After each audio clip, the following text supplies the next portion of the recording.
Hello, my name is Charlie Brown, and this is episode 2 of Float Tales, a show that is combining my one wheel journey and adventures with my faith journey. I hope today's episode will be both entertaining and inspiring to you. So, today we're talking about day one, the unboxing, and my first attempts at trying to ride a one wheel. So, I've placed the order, got this cool, expensive device that is coming in 7 to 10 business days. I've never actually seen one of these in real life. And the unknown and the excitement is just building within me. When the UPS man shows up, brings that box to my door, the stoke is high. Like, there's also a real understanding within me that I really don't know if this is going to be great or not. So I'm excited. I open the box up, look at the instructions, realize I need to charge this thing first. But I'm ready to go. So I plug it up to charge it, and I have to wait till there's a green light on the power brick before it's ready to go. Now, this time of charging it to the green light seems like it takes forever, but it really didn't take that long at all. It gets green, but as you can imagine, I'm watching, like I'm ready for it. So when it's green, I unplug it, I take it out into my driveway, and I'm ready to go. Let's give this thing a shot. What happens when you step on the one wheel and bring it up to a balanced position is the motor kicks on, and it's balanced. When I let my weight go in this direction, the one wheel scoots to stay up under me. When I lean in this direction, it scoots to stay up under me. So one real cool way to think about it is the one wheel is always just trying to stay with you. Very intuitive. Also, it takes a little trial and error to get your brain mapped so that it is just kind of an extension of your body. And that is the job and the task that I have in trying to learn how to ride it. So I bring the thing up level and I'm ready to go. And as I start to lean in one direction, then I overcorrect with the other direction. And pretty soon I've got this really nice little wobble going. And I realize I'm not going to be able to control this. I'm going to have to reset. Easy. So I step off and I make mistake number one in my one wheel journey. Because when you step off with one foot, your other foot's on the other pad, and all the weight is now on the board on that direction. And so the one wheel scoots in that direction and takes you to Splitsville. And I go down on my other knee. And I went down pretty hard. And I stand back up. Now I'm bleeding a little bit. I'm banged up. And I have a decision to make. Am I going to do this again? Well, of course I'm going to do it again. I mean, I've invested all of this. Yes, of course I'm going to do it again. So I get back up on the board and I go again. And I run the risk at doing that of repeating the failure and falling and getting injured. But I'm also taking with me something new. I've learned a lesson. Come off with both feet, not just one. So the rest of that evening is just me kind of practicing and piddling back and forth.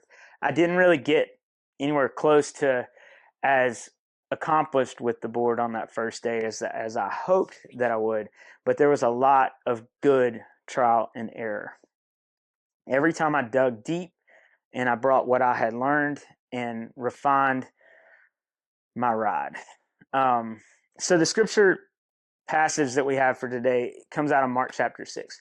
The disciples and Jesus are all together and they've got this crowd of people around them, and it's about dinner time, and the disciples are like, we need to figure out some way to feed all of these people. And so they propose to Jesus, like, let's send them off to different villages and stuff, let them fend for themselves. And Jesus looks at them and says, nah, give them something to eat. And the disciples start looking around at each other like, we don't have it. Like, we don't have enough to feed all of these people. That's crazy. Like, how, Jesus, do you want us to do this? And Jesus says, how much food do you have? Take a look. So the disciples kind of gather what they do have. Still seems like an impossible task, but they're like, here's what we got, Jesus. And Jesus starts to break the bread and share it with people. And then somehow, by miracle, everybody there has their bellies full. Everybody gets all that they need to eat. So this impossible challenge and task is met. So really cool story. I would love to tell y'all that there's some place that we can all reach in life where it's just smooth sailing. But the truth is, there's always going to be challenge in life. As we try to progress in our life and in our faith, we're going to meet challenges. That's just part of it. And when we do that, we have to face that challenge because it's inescapable. If we decide not to face the challenges that come at us in life, then we either avoid it or we kind of half meet the challenge, which doesn't work either. But God doesn't make us do it alone, but God does ask us to dig deep and take everything that we've got and put it towards that challenge. Having faith and trusting that God is going to be with us as we meet the challenge and eventually get past it. Facing our challenges and overcoming them is the way that we progress in life and in our faith development. And there are, just like in my Onewheel journey, this is only episode 2, there's a lot more that I've got to share. If I had stopped and decided like I can't do this, I would have missed all of the wonderful last 5 years that the Onewheel has brought me. I could have done it. I could have packed it up when I was bleeding and said, nah.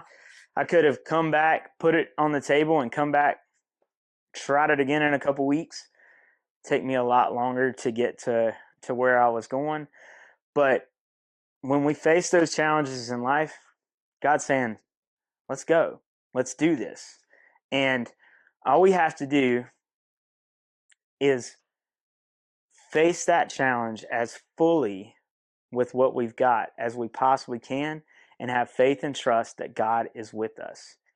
If we don't face the challenge, then we'll never know the growth and the potential that lay beyond it. So, I want to encourage you, whatever challenges in life you're facing, like, go after it, face it, trust that God is with you, and give it all that you've got, because there are great things that lie beyond that thing that may be blocking your progress right now.